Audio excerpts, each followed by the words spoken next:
I solo queued my way from Silver 3 to Immortal in just a couple of months, and doing that, I learned many things that benefited me greatly when solo queuing. I'm gonna share 4 of those lessons with you today. Solo queuing can be very hard, but when I learned these 4 things, it became a way easier and more enjoyable experience for me as well as my teammates. The first lesson I learned is to not be afraid of one-tricking and having mainly one playstyle. People often say that one-tricking and insta-locking is horrible and shouldn't be done, but I and many top players disagree. I mainly played Jet, and the reason this worked so well for me is that it allowed me to get the experience required to know what to do in most situations I get into. If we take 2 players, one has played 500 hours but split their game time between 5 different agents, and one who's played 400 hours but has consistently mained one agent, who do you think is better? You could argue that someone who knows how to play multiple agents is more valuable, and while that's true for a team, solo queue is very different. If your goal is to become a pro player or to play in a team, then yeah, maybe you'll have to know how to play multiple agents. But for playing ranked and especially solo queuing, focusing on 1 or a maximum of 2 agents is gonna give you a massive advantage. If you play the same agents many games on all maps, then you'll know the exact way you want to go when you rotate. You'll also know how to enter on every map, you'll know the best lineups for every map,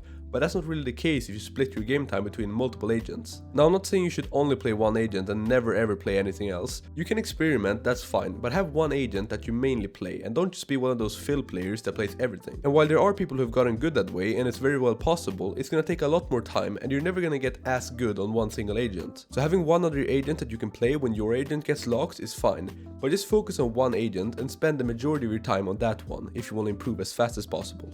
The second thing I learned is the importance of dealing with bad teammates correctly. I guarantee you that you've been in games where you're losing and one of your teammates is having a bad game, so someone starts to blame that teammate having a bad game for the fact that you're losing. And while it's partly true in the sense that if that teammate would have had 20 kills instead of 5, then you'd probably be winning, but getting mad at being toxic never solves anything. From all the games I've played, the ones where we've won the hardest were also the ones with the nicest teammates and best team spirit. Confidence plays a big role in if you're gonna win and get kills or not, so making sure that all your teammates are feeling good and that they're confident is gonna give you a massive advantage in winning. Having a good team spirit is one of those underrated things that when you have it and the other team doesn't, you're probably gonna be the winning team. Knowing how to deal with bad teammates isn't only about not being toxic, but can also be how to play around teammates that might be doing well stat-wise but just aren't communicating, or other types of bad teammates. I'm not gonna go over all the bad teammates today, but to learn more you can check out the video I made on the topic, linked to the card above.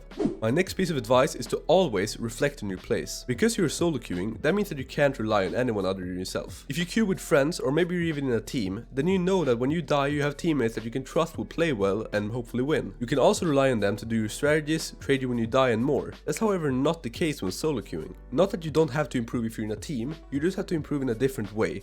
You have to learn new strats and so on. But when you're solo queuing, if you want to solo queue to the highest of ranks, you pretty much gotta realize that when you die, the round could be lost. You have no insurance in the way that you have if you queue with friends or in a team. This means that if there's a certain bad habit making you die too early, then that needs to be fixed quickly. If you waste your abilities too often, then that needs to be worked on as well. But this can be very hard to notice when playing. Something I find super helpful to spot your own mistakes is VOD reviewing. In the heat of the moment, it's really difficult to know exactly what caused you to die, and also to spot patterns to see if that same thing made you die multiple rounds in a row. But if you record your own games and watch them over, then that's way easier to see. This isn't something you have to do very often, just do it once a week, maybe once every 2 weeks, and you're good. The risk of never doing this is that you're gonna have bad habits that you can never see, because you're so used to doing them. And I'm gonna go out and say that if every single person below plat or so were to do VOD reviewing on a consistent basis every 2 weeks, then they would get out of that rank super quickly. The reason low ranked players can't rank up isn't that they're immune to improving or anything like that, it's that they have bad habits that they're so used to doing